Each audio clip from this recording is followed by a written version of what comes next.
नमस्कार दोस्तों, आज के हमारे इस वीडियो में हम आपके लिए एक पक्के शिव भक्त कवि विद्यापति की कहानी लेकर आए हैं। दोस्तों, मैथिली भाषा के महाकवि विद्यापति भगवान शिव के बहुत बड़े भक्त थे।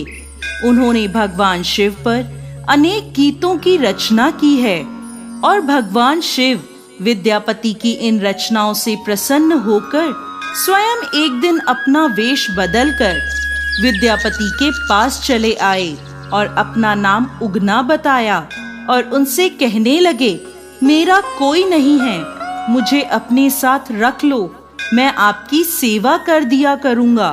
विद्यापति खुद बहुत गरीब थे, वे उगना को कैसे रखते, पर उगना ने जिद पकड़ ली और सिर्फ 2 वक्त की रोटी पर काम करने को तैयार हो गया। तब विद्यापति की पत्नी उन्हें रखने को तैयार हो गईं।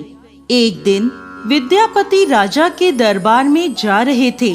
तब तेज गर्मी और धूप से विद्यापति का गला सूखने लगा, मगर आसपास दूर दूर तक कहीं जल नहीं था। तब विद्यापति ने उगना से कहा, कहीं से मेरे लिए थोड़ा पानी ले आओ, नहीं तो मैं प्यास से मर जाऊंगा। उगना बने भगवान शिव को तो पता ही था कि यहाँ दूर दूर तक कहीं पानी नहीं मिलेगा। वो विद्यापति की नजरों से कुछ दूर गए और वहां अपनी जटाएं खोलकर 1 लोटा गंगा जल भरकर विद्यापति के लिए ले आए। वो शीतल जल पीते ही विद्यापति को गंगा जल का स्वाद आ गया और वो बोले, इस सुनसान स्थान पर तुम ये जल कहां से लाए? तब उगना कहानियां बनाने लगा, परंतु विद्यापति को उगना पर संदेह हो गया कि ये कोई सामान्य व्यक्ति नहीं बल्कि स्वयं भगवान शिव हैं। तब विद्यापति ने उगना को हे भोलेनाथ कहकर पुकारा और उनके पैर पकड़ लिए। तब हार कर उगना को अपने वास्तविक स्वरूप में आना पड़ा। विद्यापति उनके पैरों में बैठे रोने लगे, बोले, हे प्रभु, आपसे सेवा करवाकर मेरा तो जीवन ही नष्ट हो गया। शिव जी बोले, लेकिन मुझे इसमें बहुत सुख मिला, मैं तुम्हारे साथ उगना बनकर ही रहना चाहता हूँ, लेकिन मेरे वास्तविक स्वरूप का किसी को भी पता नहीं चलना चाहिए। विद्यापति को तो बिना मांगे संसार का सबसे अनमोल वरदान मिल चुका था। वो राजी हो गए और उगना और विद्यापति पहले की तरह रहने लगे।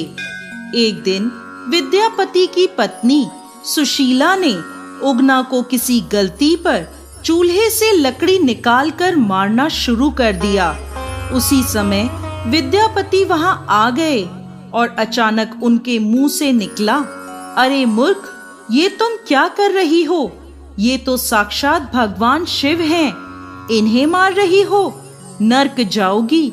विद्यापति के मुंह से जैसे ही ये बात निकली, भगवान शिव अंतर्ध्यान हो गए।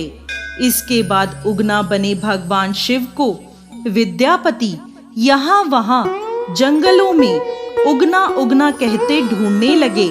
विद्यापति की ऐसी दशा देखकर महादेव प्रकट होकर बोले, विद्यापति, मेरा भेद अब प्रकट हो गया है, अब मैं तुम्हारे साथ नहीं रह सकता। उगना स्वरूप के प्रतीक के रूप में मैं तुम्हारे पास शिवलिंग के रूप में विराजमान रहूंगा। तभी अचानक वहां एक स्वयंभू शिवलिंग प्रकट हो गया, जो इस समय बिहार के मधुबनी जिले के भवानीपुर गांव में उगना महादेव के नाम से प्रसिद्ध है। तो दोस्तों, कैसी लगी आपको आज की हमारी एक पक्के शिव भक्त कवि विद्यापति और उनके प्रभु उगना की कहानी? हमें कमेंट बॉक्स में लिखकर जरूर भेजिएगा और साथ ही साथ हमारे इस चैनल को सब्सक्राइब करना ना भूलें।